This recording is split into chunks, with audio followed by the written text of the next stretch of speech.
Alright, here's the recap for this weekend. Yesterday morning I hunted. The weather was terrible. It was pouring rain and warm, almost 70 degrees, so it was a washout. I knew it was going to be. But I wanted to do two things. I wanted to find a new spot to climb, a couple new spots to climb, and a new place to put my permanent stand because I got to get it off of the road. There's so many people and dogs and stuff walking within 10 feet of my stand. I didn't realize I had that much traffic when I hung it, so I tucked it away in the woods where nobody would bother me. So I go back this morning. I walk a mile with my climber to get to this spot that I picked out. Climb the tree, perfect. 6:15, sun comes up around there. I was in the stand probably a little bit late, actually, probably 5:45, so I wasn't in there for too long. And then sure enough, about 7 o'clock, I see a buck on the coming out from the houses on the top of the hill. So I stand up, grab my bow, I'm hanging out, seeing if he'll come my way. And sure enough, he starts walking right to me. Couldn't believe it. Get all set my stand. I'm turned to where I'm convinced he's going to walk. I gave the area a pretty good look over yesterday. So I had an idea where he was going to go. Sure enough, he went right down that path. He ended up right in front of my stand, 20 yards broadside. Couldn't ask for anything more. I had plenty of time to set up on him.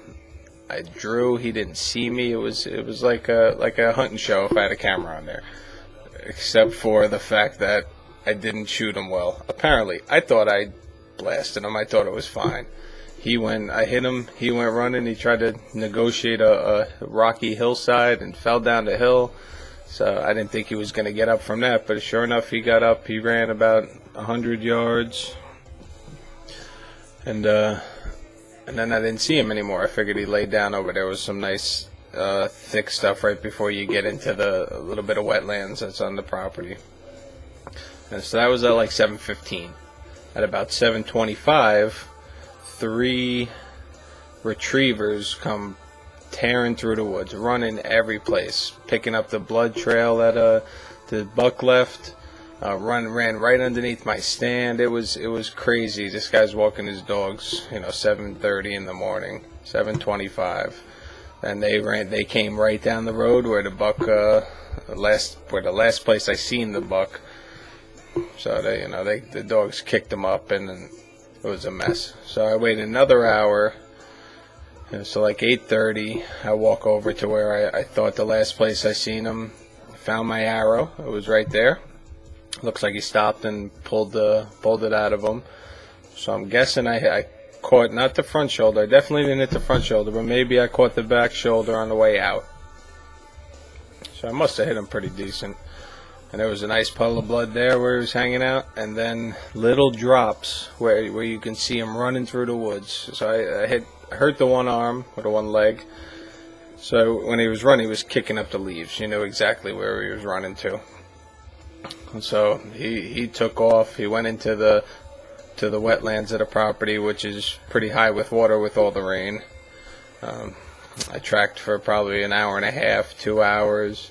I lost the blood trail. I couldn't find it, so I decided to go eat lunch. I'll go back in the afternoon. I'll go finish looking for him, grab somebody, give him a couple hours. And so I brought Tommy with me. We circled around. We eventually found the blood again on the other side of a hill where I wasn't expecting him, but sure enough, we tracked back and we found where he came. And through a whole bunch of thick laurel and worked his way all the way as far back to the property as we have access to.